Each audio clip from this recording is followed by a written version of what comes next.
Hello everyone. अभी तक CUT के लिए 40 लैक्स जो एप्लीकेशन फॉर्म है वो आ चुके हैं और ये एग्जाम जो कंडक्ट करवाए जा रहे हैं वो 308 एग्जाम के एंट्रेंस एग्जाम के लिए करवाए जा रहे हैं कि 308 यूनिवर्सिटीज के लिए ये एग्जाम कंडक्ट करवाया जा रहा है। तो आप सोच सकते हैं कि जो कंपटीशन है वो एकदम हाइक पर है, आपके कॉम्पिटिटर बहुत सारे हैं। अब हम उनसे ऐसा अलग क्या करें कि सारे कॉम्पिटिटर रह जाए पीछे और हमारा जो ड्रीम यूनिवर्सिटी है वो हमें मिल जाए। उसके लिए सबसे पहले आप अपने सिलेबस का एक प्रिंट आउट निकालें और अपनी स्टडी टेबल पे लगा लें। इससे आपके माइंड में रहेगा कि इतना सारा सिलेबस है और ये चीजें हैं जो मुझे करनी है। पहली बात आपकी है। इसके अलावा आपके जो भी डोमेन सब्जेक्ट है उनको अलग रखें और उसके अलावा करंट अफेयर, जीके, रीजनिंग उनकी रेगुलर प्रैक्टिस करते रहे, क्योंकि करंट अफेयर्स तो ऐसा है कि जो आया याद करना पड़ेगा। रीजनिंग के लिए आपको प्रैक्टिस करनी पड़ेगी, तो मेहनत तो करनी ही पड़ेगी। उसके अलावा जो भी आपके सब्जेक्ट है जो वीक है उनको अनदेखा ना करें, कैसे अरे ठीक है छोड़ उसको कर लूंगा, या फिर एक ही सब्जेक्ट के पीछे ना पड़े कि अरे ये वाला है मुझे तो इसमें इंटरेस्ट आ रहा है मैं पढ़ रहा हूं। भाई एग्जाम तो सिर्फ एक सब्जेक्ट का नहीं होने वाला ना, एग्जाम तो उन सारे सब्जेक्ट का होने वाला है जो आपके सिलेबस के अंदर है। तो आपको प्रॉपर टाइमिंग देनी है हर सब्जेक्ट के लिए, हर सिलेबस के लिए। इसके अलावा आप अपने सेल्फ नोट्स बनाएं,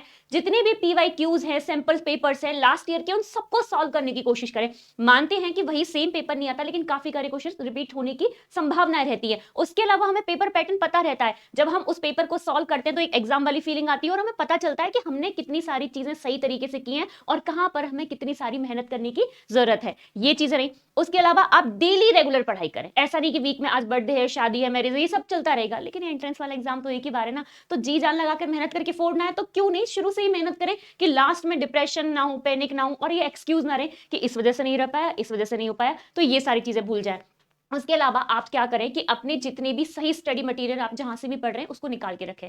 ऑथेंटिक पढ़ें, ऐसा नहीं कि कहीं से जो भी पढ़ा रहा है उसका उठा करके सुन लिया, उसका पढ़ लिया। जो एक ऑथेंटिक सिलेबस है, जो सही तरीके से जहां पर आपको अच्छे से जानकारी दी गई है, वहां पर आप कर सकते हैं। सीयूटी का एक कॉम्पिटिशन का भी चैनल है, CUET, COMPETISHUN, इस नाम से हमारा फ्री ऑफ कॉस्ट है। वहां पर सारा सिलेबस हमने अपलोड किया हुआ है, सारा सब कुछ वहां पर आपको अवेलेबल है, आप वहां से भी पढ़ सकते हैं। इसके अलावा बहुत ज्यादा जरूरी है आपकी मेंटल हेल्थ और साथ में आपकी हेल्थ। जब आपकी हेल्थ ठीक रहेगी तभी आप अच्छे से सिटिंग दे पाएंगे, बहुत घंटों तक पढ़ पाएंगे, बहुत सारी मेहनत कर पाएंगे। और जब आपकी मेंटल हेल्थ ठीक रहेगी तो आप अपने आप को ठीक से कर पाएंगे। आपकी तबीयत ठीक है लेकिन आपकी मेंटल हेल्थ ठीक नहीं है और आप किताबें लेकर के बैठे और बहुत कोशिश कर रहे हो पढ़ने की, लेकिन दिमाग में जब इतना सारा सब कुछ चल रहा होता है तो सामने क्या पढ़ाया जा रहा है, क्या हम पढ़ रहे हैं, वो सब बराबर हो जाता है। तो इसके लिए जरूरी है कि बढ़िया से एक मेडिटेशन करें, कोई भी एक ब्रेन एक्सरसाइज करें। उससे क्या होगा कि आपकी मेमोरी भी इंक्रीज होगी, आपका मन शांत होगा और आप अपनी पढ़ाई पर अच्छे से फोकस कर पाएंगे। होपफुली आप लोग एग्जाम फोड़ कर आएंगे। All the best. और मेहनत करने से सिर्फ सफलता मिलती है, असफलताएं जो दूर भाग जाती हैं। तो हम इस प्रण के साथ बैठे आज से ही पढ़ने